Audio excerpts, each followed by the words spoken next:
Shalom a todos, sean bienvenidos a este estudio sobre las curiosidades de la Haftará. La Haftará es la lectura de los profetas que acompaña al estudio de la Parashá. Entonces, te recomendamos que antes de ver este video estudies la enseñanza de la Parashá Tetzaveh. Siendo así, empecemos.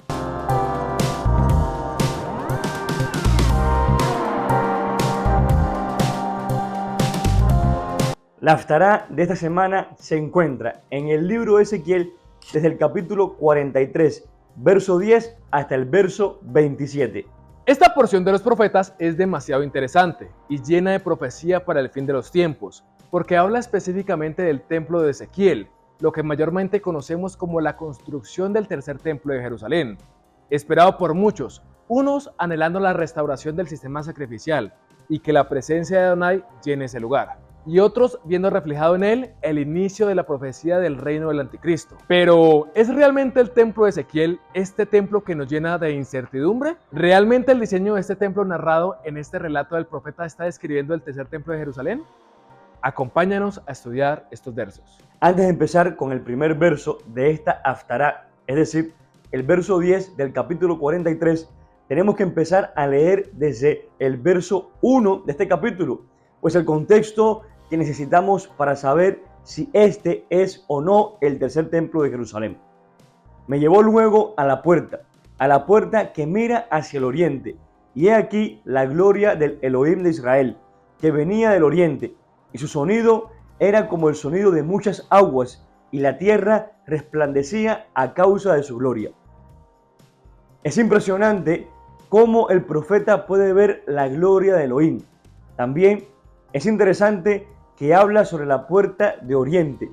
Esta es la misma puerta por donde entraba el príncipe, que aunque en esta escritura hace referencia al Cohen Agadol, es una figura profética de Yeshua, quien es el novio que visita a su novia en Shabbat y en Rosh Hodesh. Así ha dicho Yahvé Adonai: la puerta del atrio interior que mira al oriente estará cerrada los 6 días de trabajo, y el día de Shabbat se abrirá. Se abrirá también el día de la luna nueva, y el príncipe entrará por el camino del portal de la puerta exterior. El novio es Yeshua. Yeshua entra desde el oriente a ministrar a su pueblo cada Shabbat y cada Rosh Hodesh, las cuales son celebraciones que son una sombra profética de lo que ha de venir. Por tanto, nadie los juzgue en comida o en bebida o en cuanto a días de fiesta, luna nueva o días de Shabbat, todo lo cual es sombra de lo que ha de venir, pero el cuerpo es de Mashiach.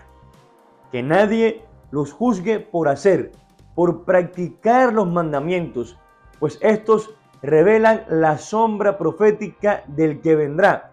Pero, ¿qué tiene que ver esto con el templo de Ezequiel?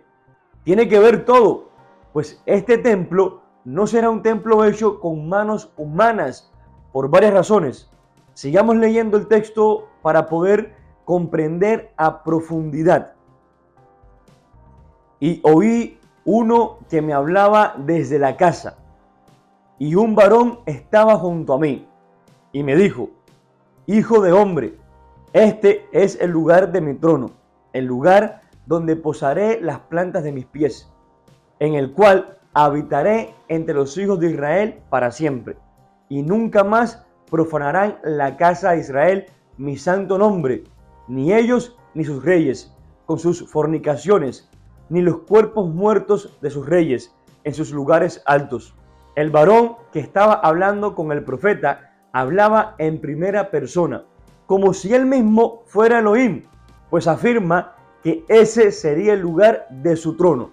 Recordemos que tanto el tabernáculo en el desierto y el templo de Salomón tenían algo en común, y es que el lugar santo era un paralelo con el jardín del Edén, desde sus cortinas con los querubines antes de llegar donde estaba la menorá, haciendo ese símil con los querubín de el Edén, guardando el árbol de la vida, y el lugar santísimo es un paralelismo con el trono de Elohim, siendo este el arca de la alianza.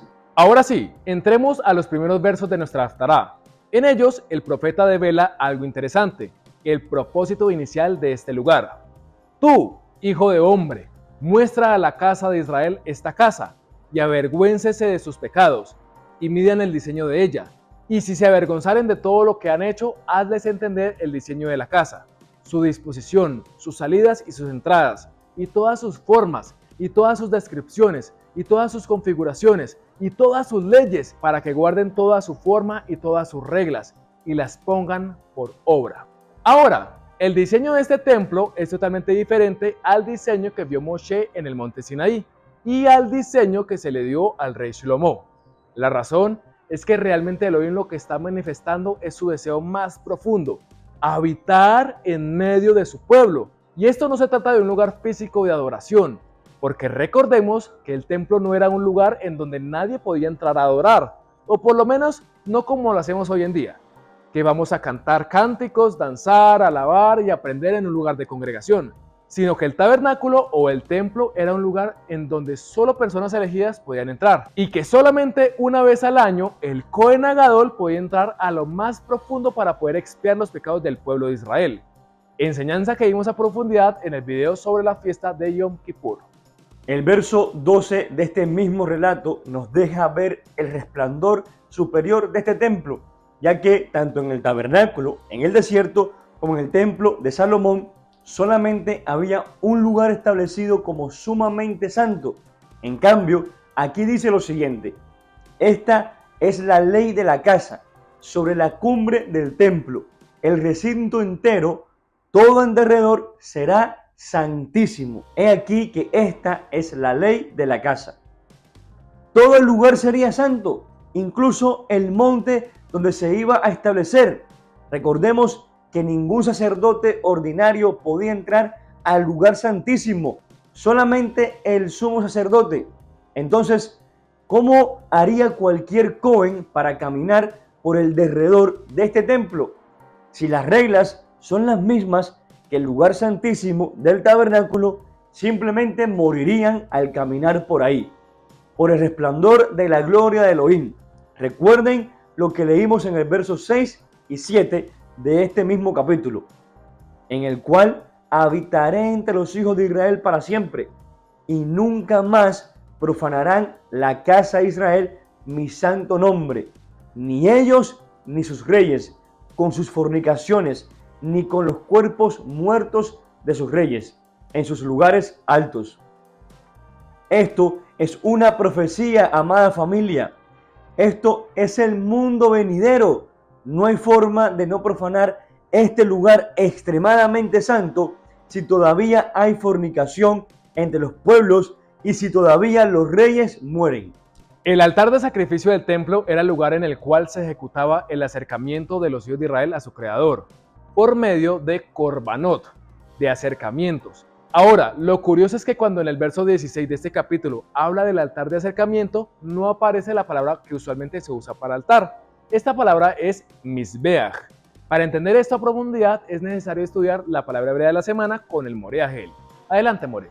Muchas gracias, Agel. La palabra altar en hebreo se dice Mizbeach, la cual está escrita con las letras Mem, Zain, Bet, Het, la cual es un acróstico de Mem, Mejilá, perdón, Zain, Zehut, buenas obras, Bet, Berajá, bendición, Het, Jaim, vidas. Estas cuatro cualidades marcan lo que se establecía en ese lugar. Sin embargo, en esta descripción del templo dado al profeta Ezequiel, no aparece la palabra Mizbeach cuando se refieren al altar, o por lo menos en las Biblias en español tradujeron esa palabra como altar. Veamos lo que dice el verso en español. Y el altar tenía 12 codos de largo y 12 de ancho, cuadrado a sus 4 lados. En hebreo dice lo siguiente: Ve'ariel sheteim ezre, orej bishtem, ezre jochab rabua el arbaat rebaav. Y el Ariel tenía 12 codos de largo y 12 de ancho, cuadrado a sus 4 lados. Qué interesante que esta palabra para altar sea la palabra Ariel. Ariel en hebreo traduce león de Elohim. El altar es el lugar de expiación de pecados, el lugar de acercamiento a Elohim. El león de Elohim, el Ariel, es el mismo que es el león de la tribu de Judá. Hay un verso impresionante en el libro del profeta Oseas. En pos de Adonai caminarán, él rugirá como un león, ciertamente rugirá, y sus hijos vendrán temblando desde occidente. El mismo que entra en la puerta de oriente es el que es el altar, el lugar de acercamiento. Es el mismo que rugirá siendo el león de Elohim para atraer a la descendencia de Israel desde su expatriación en occidente. Este es el mismo Yeshua. Con esto terminamos la palabra hebrea de la semana. Sigamos con el estudio, Agel. Muchas gracias, More Agel. Entonces, el templo de Ezequiel es el tercer templo que será construido. Definitivamente no lo es, pues Yeshua vino y murió y resucitó para dar la expiación definitiva. Elohim nunca quiso que nosotros fuéramos dependientes de sacrificar animales para el perdón de pecados. Él lo que quería es que supiéramos que pecar sale caro, pues un cordero o un carnero son costosos y sacrificar uno cada que se pecaba realmente era muy caro, muy costoso.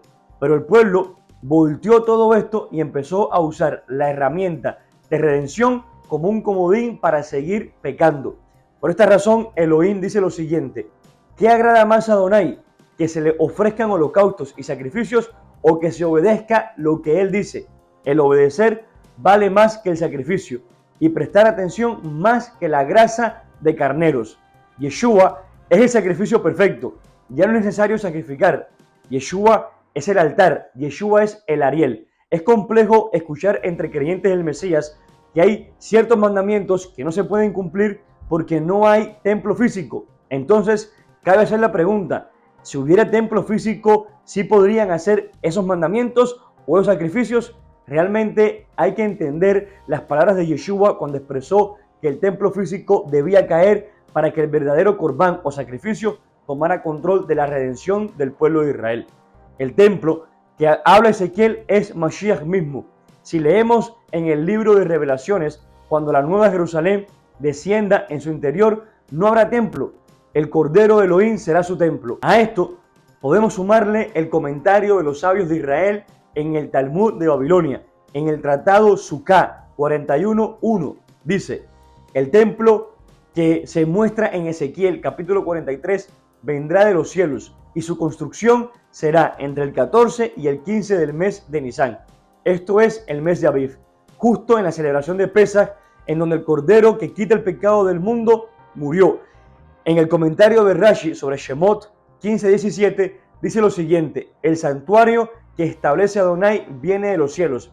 Así o más claro, amada familia, el templo de Ezequiel es un templo no hecho por manos de hombres, es un templo eterno que traerá paz a las naciones cuando el día de la redención completa venga. Shalom Aleichem.